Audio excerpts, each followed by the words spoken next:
Bom dia, crianças, tudo bem? Bom, vamos para mais uma aula de matemática.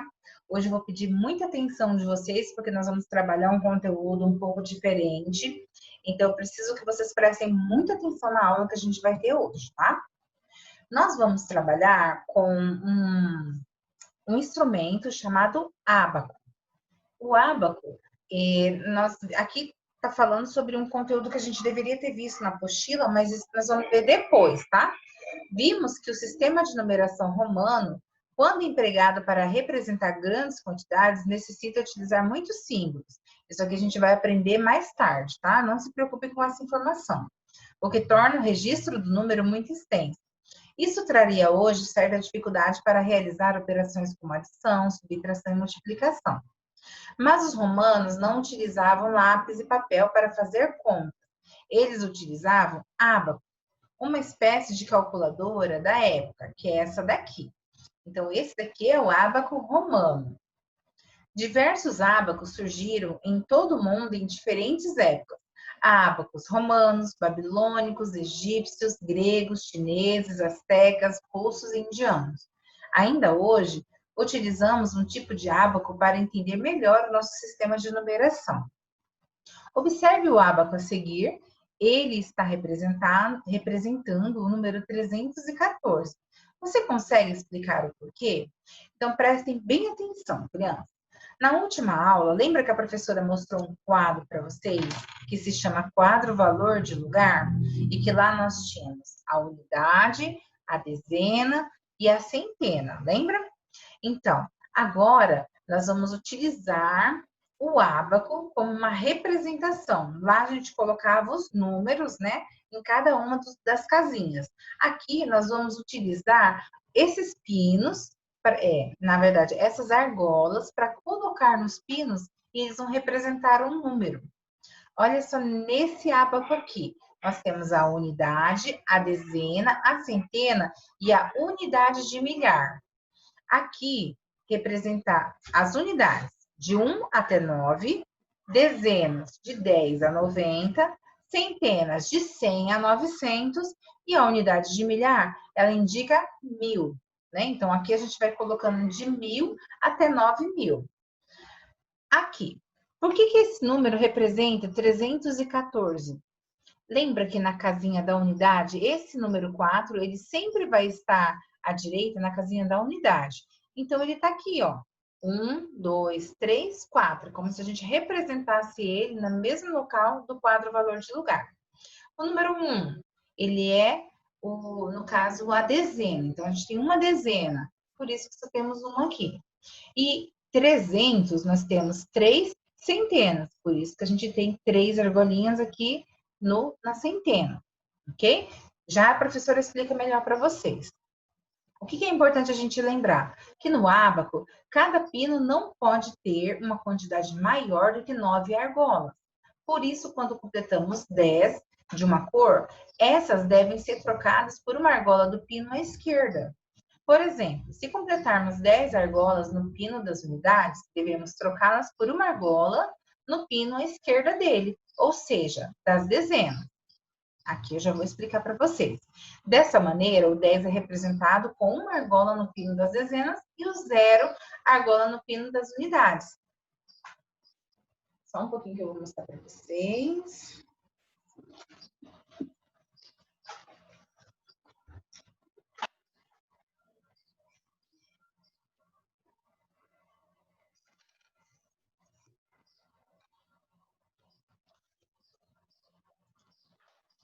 Aqui, crianças, esse daqui é um tipo de ábaco que nós temos lá na nossa escola, né? Então, vocês podem observar aqui, ó. Nós temos a casinha da unidade, a casinha da dezena, a casinha da centena, a unidade de milhar e a dezena de milhar. Nós vamos trabalhar até esse pino, que é o pino da unidade de milhar, tá? Então, o que a professora tem para explicar? Nós vamos colocando as unidades. Vamos começar com as unidades, olha. 1, 2, 3, 4, 5, 6, 7, 8, 9 unidades. Por que a gente não pode colocar 10? Porque eu não posso escrever, lembra da casinha do quadro valor de posição? Eu não posso colocar o número 10, aonde está escrito unidade. Para a gente representar o 10, nós temos que fazer o quê? Nós temos que pegar uma pedrinha, colocar aqui na dezena e tirar todas as pedrinhas da unidade. Que número está representado aqui na dezena? 1. Que número está representado aqui na unidade? 0. 1 mais 0 representa 10, tá? Pensa no quadro valor de lugar, como se aqui eu colocasse 1 e aqui eu colocasse o 0 para representar o numeral 10. Agora, eu tenho aqui 10. 20, 30, 40, 50, 60, 70, 80, 90. Por que eu tenho que ficar só até o 90? Porque eu não posso colocar aqui na casinha da dezena o número 9 e o número 1, o 0 e o 0. Eu vou colocar o 9 para representar a dezena, o 0 para representar a unidade e vai formar o número 90. Por isso, essa representação é a representação do número 90. 9 dezenas, 0 unidades. E quando chega no 100,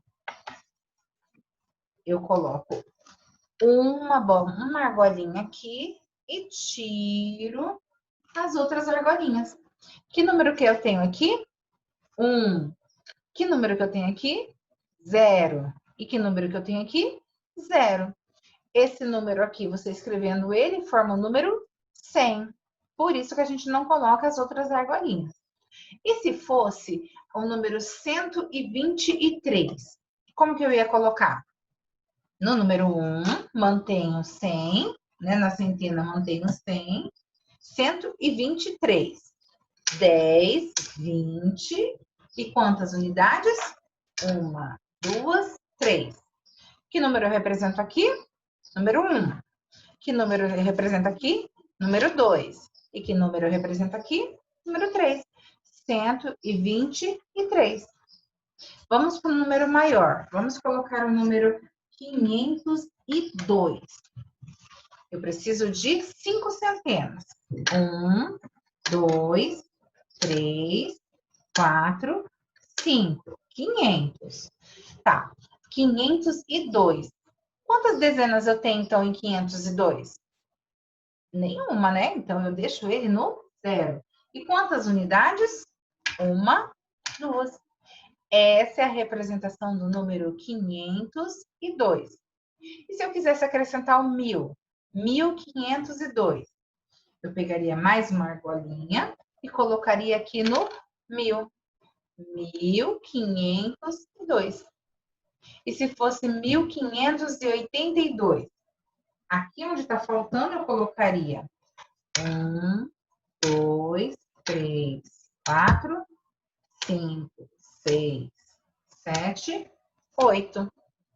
1582. Viram? É um pouquinho complicado, mas é importante vocês aprenderem, porque nossas atividades agora vão ser todas sobre isso, tá? Então, vamos para os nossos exercícios. Observe o ábaco a seguir. Quantas argolas há em cada pino? Registre sua resposta nos quadros. Quantas argolas eu tenho aqui? Escreve o número aqui. Quantas argolas eu tenho aqui? Escreve o número aqui. Quantas argolas eu tenho aqui na centena? Escreve o número. E quantas argolas eu tenho na unidade de milhar? Escreve o número. E aí depois vocês vão olhar qual o número que está representado no ábaco. Que número que formou? Lembra que aqui a gente só usa um algarismo. A gente não pode colocar, mesmo que sendo dezena, não posso colocar o número 10 aqui. É só uma, tá? Agora, pessoal, eu vou pedir para vocês pegarem a apostila. Deixa a professora abrir aqui para vocês. Vocês vão pegar a apostila de exercícios complementares de matemática para a gente terminar as atividades de hoje, tá? Vamos lá? Olha, na apostila de atividades complementares, exercícios complementares, vocês vão abrir na página 42. São só exercícios de ábacos, então tem que ter muita atenção. Com base nessa imagem, responda: qual número está representado no ábaco? Como que a gente descobre, então? Conta as argolinhas e coloca o número embaixo. Se for fácil para você, conta as argolas, coloca o número daqui. Quantas unidades? Conta as argolas da dezena, quantas dezenas? Conta as argolas da centena, quantas centenas? Porque você vai descobrir o número que está representado. A letra B. Quantas argolas precisamos adicionar ao ábaco para representar o número 459? E em quais pinos a gente deve inserir? Por exemplo, aqui. Aqui nós temos o 9 na casinha da unidade, lembra? Então, você vai contar quantas argolinhas tem aqui e quantas faltam para chegar no número 9. E aí você vai me dizer, no pino da unidade eu preciso colocar tantas argolas. E no pino da dezena, vai precisar de alguma? E no pino da centena, vai precisar de alguma? Então, vocês vão me dizer aqui embaixo quais os pinos que a gente deve inserir e quantos pinos que a gente tem que inserir. A letra C. Quantas argolas precisamos retirar do ábaco para representar o número 126? E de quais pinos? Mesma coisa da B. A diferença é que aqui você vai me dizer quantos você vai tirar. Quantos que eu vou ter que tirar da unidade para chegar ao número 6? Quantos eu vou ter que tirar da dezena para chegar ao número 2? E quantos eu vou ter que tirar da centena para chegar ao número 1, que vai formar 126. E agora, gente, a letra D. Se retirarmos uma argola do pino das dezenas e adicionarmos uma argola no pino das unidades, qual número iremos formar nesta sequência? Então, faça o que está pedindo aqui, retire uma argola do pino das dezenas e adicione uma das unidades. E vê qual é o número que vai se formar. Na página 43, observe os ábacos a seguir, ábaco 1 e ábaco 2. Com base nessas imagens, responda: qual ábaco representa o maior número?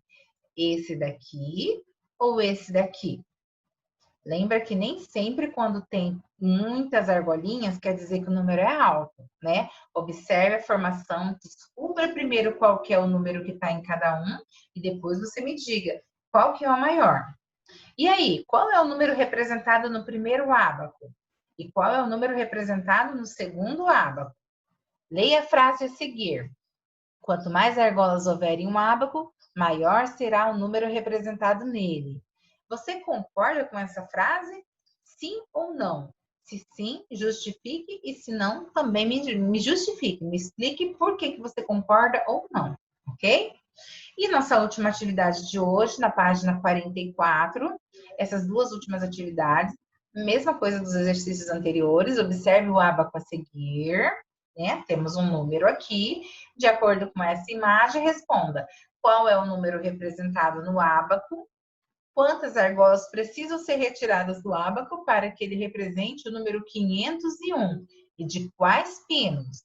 Né? Mesma coisa daquele lá. Quantos você tira desse, quantos desse, quantos desse, quantos desse, tá? 18. Observe o ábaco a seguir. Quantas argolas devem ser adicionadas no ábaco para que ele represente o número 1988? E em quais pinos? Lembra, então? Cada número representa uma casinha, né? Unidade de milhar, centena, dezena e unidade. E aí você vai me dizer quantos eu vou ter que colocar. Se você quiser, eu vou te dar até uma dica. Você pode desenhar com o seu lápis quantos pininhos que vem aqui, você vai colocar para ter esse número aqui, certo? Crianças, a aula de hoje termina aqui. Qualquer dúvida, chama a professora aqui no privado, eu estou sempre à disposição para ajudar, tá? E a gente se vê, então, na nossa próxima aula. Tenha uma ótima aula e um bom dia.